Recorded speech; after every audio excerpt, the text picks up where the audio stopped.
ሌለው ማንም ሰው የማይገስጸው ተነስቶ ሁሉንም የሚሳደብ ወደ ፖይንታችን እንመለስ እባክህን። ኖ አሁን ፖይንቱ ለአንተ ስላልሆነ አወያይም ስላልሆን እሷ ስለሆነች ሀሳብ ልገልጽ ለገቦት አሳጥር ቆይ አኪ ፕሊዝ ዲስሪስፔክት አታርገን።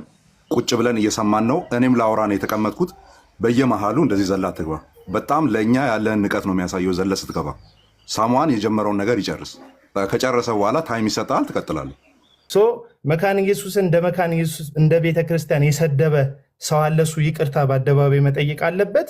መሰረተ ክርስቶስን እንደ ቤተ ክርስቲያን የሰደበ ሰው አለ፣ እሱ ይቅርታ መጠየቅ አለበት። ቤተ ክርስቲያኒቷን ማለት ገባሽ? እዛ ጋ ሶስት ፍቃድ አለ ምናምን ብሎ ክፍልፍል ያደረገ ትምህርትን የሚያዛባ ለትምህርት ታማኝ ያልሆነ ሰው ይሸፋፈንለታል፣ በጓዳ ይነገረዋል። ትንሽ ጥፋት የሰራ የሚመስላቸውን ደግሞ እዚህ ገባ የማይባል ጥፋት ያጠፋን ሰው ደግሞ ካልገደል ነው ካላጠፋ ነው ደግሞ ይላሉ። አይሽ ይሄ ነው ሚዛን አልባ መሆን፣ ይሄ ነው አባይ ሚዛን ማለት። በቃ ለትምህርት ለእግዚአብሔር ቃል ለእግዚአብሔር ነገር መወገን አስፈላጊ ነው። ሰውየውን እናጥፋው እናሳደው፣ ሰውየውን ከዚህ ሚዲያ ላይ ተሳደው ይጥፋ እያልኩ አይደለም። መታረም ካለበት ግን በአደባባይ ትክክል ባልሆነበት ጉዳይ ላይ ትክክል አይደለም ተብሎ ለትምህርትና ለእውነት እንደቆምን አሳይተን ወንድማችንን ግን በፍቅር መመለስ አለብን በሚለው እስማማለሁ። ግን በቃ እውነትሽን ቀጥይ አንቺ። እኔም ቅድም ቃሌ ሲናገር ነበር ስታለቅሽ ስለሰማሁ ነው እንጂ እንደዚህ አይነት ግርግር ውስጥ የመግባት እቅድ የለኝም። እኛ የምናምነው የሁሉም ቤተ እምነት አንድ አይደለም። ሙሉ ወንጌል ብትሄዱ ሌላ ዶክትሪን ያለው፣ ቃለ ሕይወትም ሌላ ነው፣ መካነ ኢየሱስ ሌላ ነው። አላምንም። በጣም ቲክቶክ ላይ ኢጎ በጣም ጥላቻ፣ ይሄ ቂም በቀል መበቀል በጌታ በኢየሱስ ቲክቶክ ቦስ እኔም ቦስ ነኝ ብለው በሚጫወቱ ሰዎች ወጥቷል። ወንጌል እንሰብካለን ብለው ቦስ የሚጫወቱ ሰዎች ወጥቷል። እኔ ትናንትና በጣም የተሰማኝ እኔ አልቅሻለሁ። በጣም ስላለቀስኩ ስለወጣልኝ ነው። ዶክተር ነው አይደባም። ጠጁን የሚጠጡት ይደባደባሉ አሉ፣ ይከሳከሳሉ አሉ። ጠጁን የሚጠጡት ይደባደባሉ አሉ፣ ይከሳከሳሉ አሉ። የኦርቶዶክስ አዋልድ መጽሐፍት አዋልድ የተባሉት ልጅ ማለት ነው አባታቸው መጽሐፍ ቅዱስ ነው። መጽሐፍ ቅዱስ ላይ ያለችውን ትርክት መሰረት አድርገው ነው እንግዲህ መነኮሳቱና ቀሳውስቱ የራሳቸውን ሐሳብ የሚያመነጩት። ልቡ ቄስና መነኩሴ ኢየሱስን እግዚአብሔር ወልድ ነው ብሎ አብሮ የወሰነ ከሐዋርያት መሰረት ሳያገኝ ሐዋርያት ኢየሱስን እግዚአብሔር ወልድ ነው ሳይሉ እሱ እግዚአብሔር ወልድ ነው ብሎ ይሄን ሁሉ በቢሊዮን የሚቆጠር ህዝብ ይዞ ገሃነም የወረደ ሰው እኮ ነው አትናቴዎስ። እሱን አትናቴዎስ እንዲህ ብሎ አባቶች እንደዛ ብሎ አባቶችና ሐዋርያቶች አይተዋወቁም። ያንትናሉ እልምፈቿ አሁን አላ ሱረቱል ኒሳ ምዕራፍ 471 ላይ የሶስት ሶስተኛ ነው ይላሉ አለና የሶስት ሶስተኛ የተባሉት ወይም ደግሞ እንደዛ የሚል አስተምሮ የለም። ይሄ ራሱ የቻለ ስህተት ሆኖ ሳለ የሶስት ሶስተኛ የሚሉት ግን እነማንን ነው የሚለውን ሐሳብ ሙፈሲሮቻቸው ሲያብራሩ አሁን ተፍሲር ኢብኑ አባስ ላይ የሶስት ሶስተኛ የተባሉት ይላል there are three gods አሉና God son father and wife ይላል። ልጅ አባትና ሚስት ናቸው ብለው ያምናሉ አለ።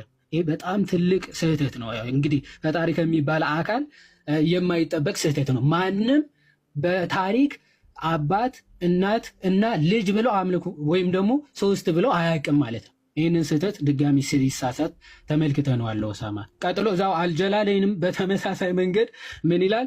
ስሪ የተባሉት ይልና ጋድ ጂሰስ ኤንድ ሂዝ ማዘር ናቸው አለ። እናቱ ማርያም እና ኢየሱስ ክርስቶስና አብ ናቸው ሶስት የተባሉት አለ። ስለ መንፈስ ቅዱስ ምንም ኖሃው የለውም። በእርግጥ ሆሊ ስፒሪት ይልና ጅብሪል ነው ብለው ስለሚፈቱት ማለት ነው። ይሄ ሚስ አንደርስታንዲንግ በድጋሚ ኡሳማን ጋር ሲደገም ተመልክተነዋል። ይሄ ሱረቱል ማይዳ ወይም ደግሞ ሱራ 5 72 76 116 ላይም በተደጋጋሚ የሚፈጸም ስህተት ነው ቁርአን ላይ ማለት ነው። የትሪኒቲ ጽንሰ ሐሳብ በቁርአን ላይ የተሳሳተው ኡሳማን ደግሞ በድጋሚ ሲሳሳተው ተመልክተናል። ሌላኛው ላላዩት እውነት ሐዋርያቶቹ አሳልፈው ራሳቸውን አልሰጡም። ራሳቸውን አሳልፈው የሰጡት ላዩት፣ ለዳሰሱት፣ ለቀመሱት እውነት ነው። ስለዚህ እኛ ክርስቲያኖች የትንሣኤያችን በኩር የሆነው ጌታ አይተን ሰምተን ዳሰን እንጂ በማይጨበጥ ተስፋ ኦኬ ልክ እንደ እስልምናው ማለት ነው። በገነት ስትሄድ ጡቷ ጉቸማ የሆነ ጉች ያለ ጡት ያላቸው ሴቶች ይጠብቁናል ብለን በክርስትና ትምህርት አንቀበልም። እንደዚህ አይነት ትምህርት የለንም። ታዲያ ምንድነው ተስፋ የምናደርገው? ስለኛ ዋጋ የከፈለውን ጌታ ከእርሱ ጋር በአንድነት በህብረት ለዘላለም እንኖራለን። ተስፋችን ባይዘው ዘላለማዊ የሆነ አምላክ ስለሆነ ዘላለማውያን እንሆናለን ብለን ተስፋ የምናደርገው። በሌሎቹ ቤተ እምነቶች ግን ብትመለከት ቁሳቁስ ናቸው የዘላለም ተስፋ መጠጊያቸው፣ መመኪያዎቻቸው ሴቶች ናቸው፣ መብል ነው፣ መጠጥ ነው። እነዚህ ሁሉ ፍጡራን ናቸው። ፍጡር መመኪያ ከሆነ ዘላለማዊ ልትሆን አችልም። ምክንያቱም ፍጡር ራሱ ዘላለማዊ ስላልሆነ ማለት ነው። ዘላለማዊ የሆነው ጌታ እሱ ነው መመኪያችን፣ እሱ ነው መጠጊያችን፣ እሱ ነው ተስፋችን ማለት ተስፋ የምናደርገው ጌታ እሱ ነው። የመጨረሻ አንድ ሰው ተዋውቅ ያለው መዝሙር ያሬድ ባላንተ እንዴት ያለ ድንቅ ሰው ነው ማለት እስካሁን እንዴት አላወቅኩም? ክርስትና እኮ ጀስት ሳትናገር እርምጃና ንግግር ሊናገር ይገባል። ትህትና ሊናገር ይገባል። እኔ እንደዛ ነው የሚገባኝ። መንፈሳዊ ሰዎች እንኳን ተናግራችሁ ሌላ ነገር ነው፣ ሳትናገሩ ግን ህይወታችሁ ሊናገር ይገባል። ትሁት መሆን አለባችሁ። እርጋታችሁ፣ ቢሰድቧችሁ የምትመልሱት መንገድ፣ ሰዎች ቢተላለፉ ቃላት አጣጣላችሁ፣ በቶፒክ ላይ ማውራታችሁ፣ ይሄ እኮ ከግምት ይገባል። ቁም ነገር አረ መዝሙር ያሬድ ነው መዝሙር ያሬድ ብቻ ሳይሆን በጣም የሚገርመው ቴዲሻ በጣም ብዙ ወንድሞች አሉ። እንደውም ቲክታክ ፕላትፎርም ላይ እንደኔ አይነት ትንሽ እውቀት ያለው እንደኔ አይነት በጣም በትዕቢት የተሞላ እንደኔ አይነት በጣም ደካማ የሆነ ሰው የለም። በጣም ብዙ ወንድሞች አሉ። በጣም ብዙ ነገር የተማርኩባቸው እነ መዝሙር ያሬድ እና አክሊል የሚባል ወንድማችን አለ። በጣም ደግሞ በጣም ተወዳጅ አክሊል ኦኬ እና አክሊል እያሉ ነበር። አሁን የተቆራረጠ ቪዲዮ ያለው አክሊል ያልከው የሚናገራቸው ነገሮች እንዴ አክሊል ብቻ አይደለም፣ ኢዮብ ዘሚካኤል፣ ጋዲሳ፣ ዮሐድ፣ እነ ዲያቆን ሞኬ፣ ሌሎችም በጣም ብዙ ወንድሞች አሉ። በተለይ ልደትም ጭምር ልደታ ቃል የሚባል አንድ ትንሽ መንፈስ ቅዱስ የራቀው አገልጋይ አለ። በእርግጥ በጣም አብዝቼ ነው የምጸልይለት። ምንም አይነት መንፈስ ህይወት የለው፣ ግን ጥሩ ነው፣ መረዳት አለው። በጣም አስቸጋሪ ባሪ ያለበት ግን በጣም ተወዳጅ የሆነ ወንድም ነው። ስቀልን ነው፣ በጣም ጥሩ ስቀልን ነው፣ እውነት ስቀልን ነው። በጣም ጥሩ ስነ ምግባር ያለው ወንድማችን ነው። እነ ቀሲስ ዲበኩሉ፣ እነ ልደታ ቃል፣ እነ ክርስቶፎረስ በጣም ብዙ ወንድሞች አሉ። ቲክታክ ላይ ብቻ በኦርቶዶክስ ቅዱስ ቤተክርስቲያን ኮንተንት የምናገለግል ወንድሞች ቁጥራችን ወደ 20 ምናምን ይጠጋል። እነ ሰሙ፣ ክርስቶፎረስ፣ ቀሲስ ዲበኩሉ፣ ልደታ ቃል፣ ዲያቆን ሞኬ፣ ዲያቆን ዘማርያም የሚባል በጣም የሚደንቅ ወንድም አለን እና ሌሎችም አሁን እንግዲህ ምናልባት ስማቸው ካልመጣልኝ እንጂ በጣም ብዙ ወንድሞች አሉ። እነ ተመስገን ከፕሮቴስታንት የመጣ ወንድማችን ነው። በእርግጥ በጣም የምወደው ተመስገንም፣ እፎይና ትንሽ ስጋ የጎደላቸው ወንድሞቻችን ናቸው። በጣም ቀጫጫዎች ናቸው። እንደኛ ስጋ የላቸውም። አረ ሌላ ማን ነው? አረ ስም አስታውሱኝ ተው። ኤርሚን እንኳን አውቀዋል። እና ዲያቆን ናታኒም የሚባል አለ። ብቻ በጣም ብዙ ወንድሞች ናቸው። ያዳኑት አንድ ሰው የለም። ማን አለ ጋይስ? አንድ ሰው እነ ቀለሜ ያዳኑት አንድ። ኢዮብ ዘሚካኤልን አላዳነ፣ ዮሐድን አላዳነ፣ ናቲን አላዳነ፣ ጋዲሳን አላዳነ። አኬማ ይከብዳቸዋል። አኬ ይከብዳል። ኦርቶዶክስ አይደለም ግን ሂር ሚ አውት። አሁን አልጋ ውስጥ ሆኜ ዲቤት እየሰማው ነበረ። ኢንተርፌት ሁለት ሃይማኖት ውስጥ ያሉ ሰዎች ከተለያየ ሃይማኖት ውስጥ የሆኑ ሰዎች እና ሃይማኖት የለኝም ይላል መሰለኝ ወያዩ አይ ዶንት ኖ ስለሱ እየሰማው ነበርና ኦ ማይ ጋድ ጴንጤዎች አይደለም ይሄ ልጅ ኦ ማይ ጋድ ዲቤቱ ላይ ከ2000 ሰው በላይ ነበረ። ብዙዎቻችሁ አይታችሁታል ብዬ አስባለሁ። በጣም ደስ ይላል ቅንነታችሁ ምናምን፣ ስለ ኢየሱስ ማውራት መፈለጋችሁ ምናምን በጣም ደስ ይላል። ግን ምንድነው ቃላቶች ራሱ አጠሩኝ። እሱ ላይቭ ውስጥ ገብቼ ላዋራው ሞክሬ ነበር፣ ኮሜንት አድርጌለታለሁ ምናምን ሚውት አደረገኝና እስኪ በቪዲዮ ልንገረው ብዬ ነው። ባልሰራው ይሻላል ይሄን ቪዲዮ። ግን እሱ ከወጣ በኋላ እያወሩ እየተወያዩ ኤርሚና መዝሙር ነው አይ ቲንክ ሌላኛው ልጁ ስሙና እርጋታቸው ቀስ ብለው ቃሉን በደንብ እያነሱ ነው የሚያወሩት ምናምን በጣም ደስ ይላል። ያኛው ልጅ ግን ይሄ ሃይማኖተኝነት ነው ተረጋግቶ እንትን ማድረግ ምናምን አለ። ግን አይ ኖ ላይክ ሎጂካል ሆኑ እንጂ አንደኛ የሌላውን ሰው መስማት በጣም ጥሩ ነው። ኦፍ ኮርስ ታውቃላችሁ እናንተ እኔ ያውቃለሁ ብላችሁ ነው የምታስቡት ዩዥሊ ዲቤት ውስጥ ስትገቡ። ግን ዋይዝ ከሆናችሁ ዝም ብላችሁ ሌላኛውን ሰው መስማት በጣም ትልቅ ጥበብ ነው። ጊዜ ሲሰጣችሁ ደግሞ የእናንተን ስታንስ ትናገራላችሁ። ወይም እሱ ወንጌልን እየተናገርኩ ነበር ብሏል፣ ስለዚህ ወንጌልን መናገር ትችላላችሁ። ግን ሁለታችሁ የምታምኑት አንድ መጽሐፍ ቅዱስ ነው። ሰው ጊዜ ሰጥቶ ሁለቱንም መስማት በጣም ጥሩ ነገር ነው። በጣም ስላበሳጨኝ ነው ለምን ቪዲዮ አልሰራም ብዬ ሆን እንደምታዩ አልጋ ውስጥ ነኝ። የተለያየ ደግሞ አቋም አላችሁ በአንዳንድ ነገሮች ላይ ማለት ወንድማችሁ አይደለም ያ ሰው ማለት አይደለም። ሁለታችሁ በክርስቶስ ኢየሱስ ታምናላችሁ፣ ሁለታችሁም በስላሴ ታምናላችሁ። ላይክ ቤዚክ በሆኑ ነገሮች ታምናላችሁ። ሌላኛው ልጅ ሲል የነበረው አየን ኢየሱስ ይለያል። ኤኒዌይ ላይክ ዲቴል ውስጥ መግባት አልፈልግም። አይ ጀስት ዋና ሴ ክፍት አርጉ ልባችሁን እና ስሙ። በቃ እውነት አለን ይጋብላችሁ ነው የምታምኑት አይደል? that's good። ግን ደግሞ ሌላ ሰው ምንድን ነው የሚያምነው? ኢቭን መመስከር ስትፈልጉ እኮ ሌላኛው ሰው ምንድን እንደሚያምን ካላወቃችሁ እንዴት ነው የምትመሰክሩለት? ስለዚህ መስማት እንለማመድ ባካችሁ ኢትዮጵያኖች። ኦፕን አርጉ ልባችሁን። ኢቭን ሃይማኖት የለኝም ብሎ ለሚያስብ ሰው ራሱ ጊዜ ሰጣችሁ ምንድን ነው የሚያምነው ይሄ ሰውዬ ብሎ መስማት ጥሩ ነው። ስትሰሙን ከሪሌሽንሺፕ በኋላ ነው ሼር ማድረግ የሚቻለው። ሰው ስሙ እና መዝሙርና ኤርሚ አክቹሊ የኤርሚ ሲያወራ አልሰማሁትም፣ መዝሙር ሲያወራ ነው የደረስኩት። I love it። ዛሬ ነው ያየሁት፣ በጣም ወድጄዋለሁ። keep going። በፊት ድሮ ክርክር ስሰማ በቃ ማርያም ታማልዳለች አታማልድም ነበር ክርክሩ። ግን አሁን ላይ የመጡት የቲክቶክ ላይ ያሉ ኦርቶዶክሶች ወዳቸዋለሁ። ሁላችንም ተናደሩ። ለሙስሊሞች አሁን ወንጌል ሰብካችሁ ሙስሊሞችን ወደ ክርስትና ለማምጣት ብትፈልጉ ማንን ነግራችሁ ነው የምታመጧቸው ወደ ክርስትና? ይሄኔ ጥያቄ። ወደ ክርስትና ሐሳብ ልምጣ። ብዙ ነገሮች ስላልተመለሱ ማለት ነው። ጌታችን መድኃኒታችን ኢየሱስ ክርስቶስ በመጽሐፍ ቅዱስ በምልአት ኢንታየርሊ አምላክነቱ ተገልጿል። ከዮሐንስ 1:1 ጀምሮ ማለት ነው። ቅድመ ህላዌው በመጀመሪያ ቃል ነበረ፣ ቃልም በእግዚአብሔር ዘንድ ነበረ፣ ቃል ራሱ እግዚአብሔር ነበረ ይልና ቃልም ሥጋ ሆነ ይላል። ቃልም ሥጋ ሆነ ማለት ጸጋና ተመልቶ በእኛም አደረ ይላል። ያ እግዚአብሔር የሆነው ሰዎችን ለማዳን ሥጋ ሆኖ በእኛ አደረ ይልና አንድ ልጅ በአባቱ ዘንድ ያለውን ክብሩ እሱን አየን ይላል። በጣም የሚደንቅ ነው። በአባቱ ዘንድ የነበረው ክብሩ ያየነው ቃል ሥጋ ሲሆን ነው ይለናል። አንደኛ ጢሞቴዎስ ምዕራፍ 3 ከቁጥር 16 ሐዋርያው ቅዱስ ጳውሎስ ምን ይላል? እግዚአብሔርን የመምሰል ምስጢር ያለ ጥርጥር ታላቅ ነው ይልና ለመላእክት የታየ ኦኬ በሥጋ የተገለጠ ይላል። መላእክት እንኳን ያዩት ያንን ድንቅ አምላክ ምን ካለ በኋላ ነው? በሥጋ ከተገለጠ በኋላ። ለዛ ነው ፈጣሪ ራሱን ካልገለጠ በስተቀር ፍጥረት ተመራምረው ሊደርስበት አይቻልም። መላእክት እንኳን አልደረሱበትም። ስለዚህ በሥጋ ሲገለጥ ታየ።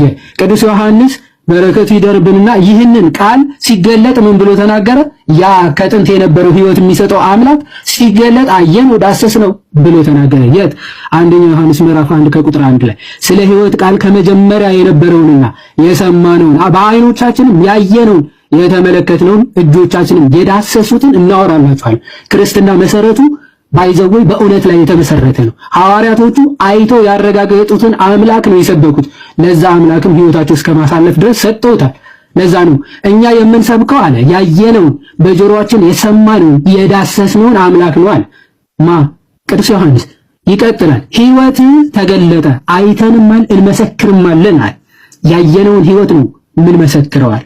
ከአብ ዘንድ የነበረውን ለእኛም የተገለጠውን የዘላለም ሕይወት እናወራላችኋለን። በቃ የዘላለም ሕይወት የነበረው ከአብ ዘንድ የነበረውን እሱ ጌታ ተገልጧል። ስለዚህ ስላየነው እንሰብካችኋለን እንመሰክራለን። ስለዚህ ሕይወት ሐዋርያቶቹ ሁሉ ሕይወታቸውን አሳልፈው ሰጥተዋል። ይህንን ያዩትን እውነት በአደባባይ ሲመሰክሩ ሁሉም በሰማዕትነት አልፈዋል። ኦኬ እንደውም አንዳንድ ክርስቲያኖች ኤቲስቶች ላይ ክርስቲያኖች የሚያነሱት አርጊመንት ይሉና ክርስቶስ ሳይነሳ እንደተነሳ አስመስለው ራሳቸውን አሳልፈው ሰጡ የሚባል አርጊመንት ምን ያክል ሞኝነት ነው ይል። ኦኬ ላላዩት እውነት ሐዋርያቶቹ አሳልፈው ራሳቸውን አልሰጡም። ራሳቸውን አሳልፈው የሰጡት ላዩት፣ ለዳሰሱት፣ ለቀመሱት እውነት ነው። ስለዚህ እኛ ክርስቲያኖች የትንሣኤያችን በኩር የሆነው ጌታ አይተን ሰምተን ዳሰን እንጂ በማይጨበጥ ተስፋ ኦኬ ልክ እንደ እስልምናው ማለት ነው። በገነት ስትሄድ ጡቷ ጉቸማ የሆነ ጉች ያለ ጡት ያላቸው ሴቶች ይጠብቁናል ብለን በክርስትና ትምህርት አንቀበልም። እንደዚህ አይነት ትምህርት የለንም። ታዲያ ምንድነው ተስፋ የምናደርገው? ስለኛ ዋጋ የከፈለውን ጌታ ከእርሱ ጋር በአንድነት በህብረት ለዘላለም እንኖራለን። ተስፋችን ባይዘው ዘላለማዊ የሆነ አምላክ ስለሆነ ነው። ዘላለማውያን እንሆናለን ብለን ተስፋ የምናደርገው። በሌሎች ቤተ እምነቶች ግን ብትመለከት ቁሳቁስ ናቸው የዘላለም ተስፋ መጠጊያቸው፣ መመኪያዎቻቸው ሴቶች ናቸው፣ መብል ነው፣ መጠጥ ነው። እነዚህ ሁሉ ፍጡራን ናቸው። ፍጡር መመኪያ ከሆነ ዘላለማዊ ልትሆን አትችልም። ምክንያቱም ፍጡር ራሱ ዘላለማዊ ስላልሆነ ማለት ነው። ዘላለማዊ የሆነው ጌታ እሱ ነው መመኪያችን፣ እሱ ነው መጠጊያችን፣ እሱ ነው ተስፋችን ማለት ነው። ተስፋ የምናደርገው ጌታ እሱ ነው። ኢየሱስ ክርስቶስ ወደ አልዓዛር መቃብር ሄደ። ወዴት አኖራችሁት አሳዩኝ አለ። ሃሌሉያ! ልትታዩ አሳዩ። ለማለቱ ጋር ያለው ሽሎባ ናውጣ አሜን ዋቲና ባዲ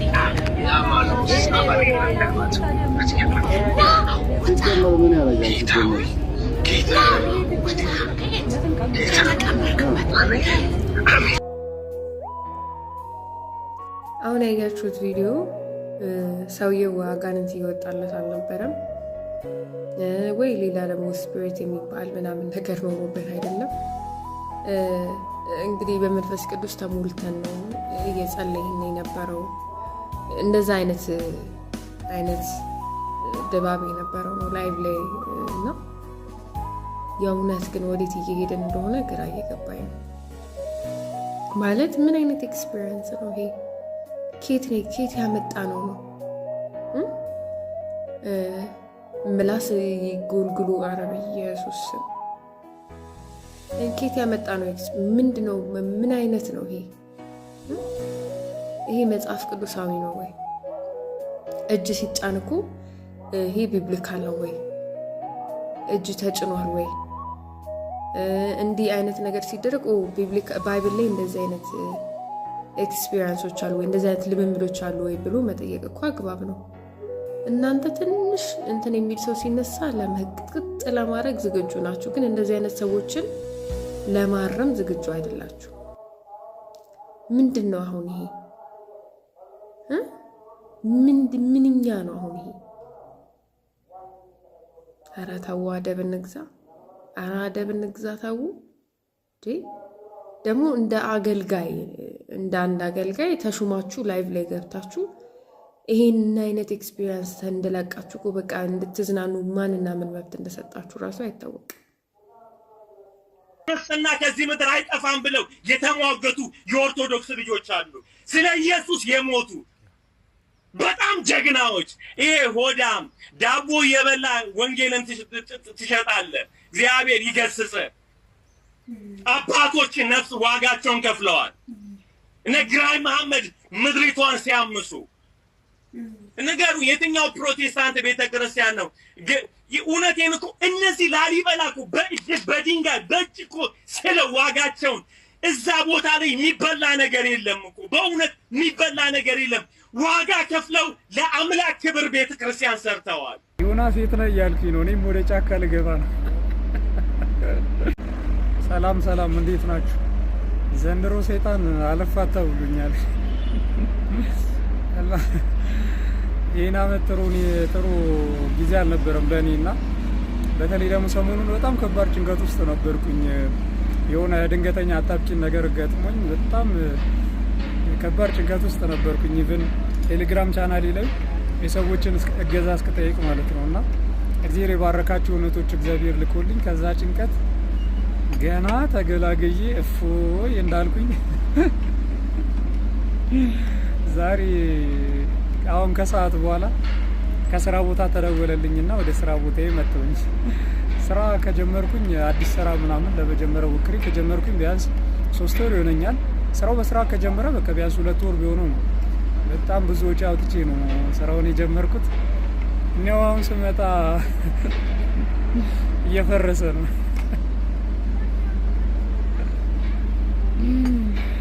እያፈረሱት ነው እንግዲህ ከቀበሌ ምናምን መጥተው በኮሪደር ልማት ምናምን በሚል ነው መሰለኝ እንዳለ እየፈረሰ ነውና ዝም ብሎ ቀላል ንብረት አይደለም ውስጥ ያለው በሰብሰብ አርጌ የሆነ ቦታ ማስቀምጠው አይነት አይደለም እና ላዩ ላይ ነው ያፈረሱት ምናምንና በጣም አፈር ባፈር ሆኖ ተበላሽቷል። የት እንደማረገው ምን እንደማረገው አላውቅም እና ብቻው ዝም ብዬ ፈገግ እያልኩኝ ዮናስ የት ነህ እያልኩኝ ነው። እኔም ወደ ጫካ ልገባ ነው። እዛ ካያና ከላም ጋር ብቻወት ይሻለኛል። እዚህ ከተማ ውስጥ ቢዝነስ የሚባል ነገር ከባድ ነው። አይ እንግዲህ እስኪ ለበግ ይሆናል። እግዚአብሔር ምን እንደሚያደርግ አይታወቅም። ከባድ ነው። ያሳዝናል በጣም። ጸልዩልኝ። ለማንኛውም ወልደ ገብርኤል ነው የክርስትና ስም። በደንብ ልብ ካለን አሁን ወደኛ መመልከት አለብን። ውስጣችን በደንብ መታደስ አለብን። ህብረት እየተገነጣጠልን ሁሉ እንደፈለገው ሁሉ እንዳሻው ሁሉ ፈላጭ ቆራጭ እየሆነ እየተጓዝን ነውና ከ10 ዓመት በኋላ በዚሁ ምንቀጥል ከሆነ ትልቅ ጥያቄ ምልክት ውስጥ ነው የምንገባው። ትልቅ ጥያቄ ምልክት ደግሞ ለመመለስም የምንቸገርበት አይነት አካሄድ ነው የምንሄደው። እመኑኝ ፕሮቴስታንቲዝም እያበቃለት ነው። ፕሮቴስታንት ወንድሞቻችንና እህቶቻችን ታላቁም ታናሹም ሁሉ ቅድስት ቤተ ክርስቲያን ወይ ማሪን ሳናውቅ ነው የወጣ ነው እያሉ የሚመለሱበት ዘመን እጅግ በጣም ቅርብ ነው። ፕሮቴስታንቲዝም ያበቃለት። አንተ ትልቅ እግዚአብሔር ሰው ዘመን ይባረክ። ሀርጋዱላ ይሁን አለ። ጽድቅ የሚገኘው በተራራም በቁልቁለትም በሜዳም ሳይሆን በእግዚአብሔር ጸጋ በክርስቶስ ኢየሱስ በማመን ነው። በደንብ አድርጋችሁ አሜን በሉ። ብትንከባለል ባናት ብትቆም ጤዛ ብትልስ ድንጋይ ብትንተራስ አመት ብትነሰንስ ማቅ ብትለብስ ገዳም ብትወርድ መስጂድ ብትሄድ በእግር ብትሄድ ህማማት ብትል ከንፈሬ ቢደርቅ ብትጾም ብትጸልይ መከራ ብታይ ማንም መልካም ነገር ቢያደርግ ኢየሱስ ክርስቶስ በመስቀል ላይ የሰራው ጥቂቷ ነገር ያንተን የዘመናት ስራህን ሁሉ አፈር ከድሜ ያገባዋል። ይሄ እንግዲህ አሁን ላይ ችግሩ እንደዚህ እየገዘፈ ብናየውም አሁን አይደለም የተፈጠረው ብዬ አምናለሁኝ። ምናልባትም ላለፉት 10 ዓመታት የሰማናቸው ትምህርቶች የተሰበክናቸው ስብከቶች እንደ መንፈሳዊ እንቅስቃሴ ተቆጥረው የታለፉ አንዳንድ እንቅስቃሴዎች ተጠራቅመው የወለዱት ትውልድ ነው አሁን ላይ የምናየውና ይሄንን ማደስም እንደዚህ ቀላል ነገር ይሆናል ብዬ አላምንም። አሁን ስለ ጌታ ስም ስለ ወንጌል ስለ ጽድቅ የሚሰደዱ የሚራቡ እንደው ሁላችንም ራሳችንን ብንመለከት ራሱ እንደዛ ሆነን ተሰርተናል ወይ ብዬ ጠይቃለሁ። እንደዛልሹ ቀላል አይደለም። ዘር ነው አድጓል። አሁን ማደግ ብቻ አይደለም ፍሬ ይዟል። በቃ አስቸጋሪ። አሁን ስጋቴ ሌላኛውን ዙር እንዳያበቅል አሁን ፍሬውን እየበላ ነው እያየነው ነው ሁላችን። አሁን ሌላ እሱን በልተን ቀንጥሰን ከጨረስን በኋላ ሌላ ደግሞ ያወጣልና አይቋረጥም የፍሬ መስጠቱ። ልጆቻችን ማይሆን ነገር ውስጥ ገብተው እንዳናይ አውሮፓ የገባችበት አሜሪካውያን የገቡበት እንደዛ አይነት አዘቅት ውስጥ ገብተው ነገ አልቅሰን እንኳን ማን መልሰው ልክ የሳው በኩር ነው ከሸጠ በኋላ አልቅሶ እንኳን በእንባ እንኳን ሊመልሰው አልቻለም ነው የሚለው። በእንባት መልሹ የሚያኔ ከሄደ ከለቀቀ በኋላ እዛው ሳንገባ ብንታደስ ብንጸልይ ንስሐ ብንገባ ብንመለስ ግን የውይይት ጥሪ ብዬ ግን ለብዙ ዓመታት ምናልባት በጨረፍታም ሰምታ ሊሆን ይችላል ኦርቶዶክሳውያን ወገኖቻችንን ጥሪ አቅርቤ ነበር።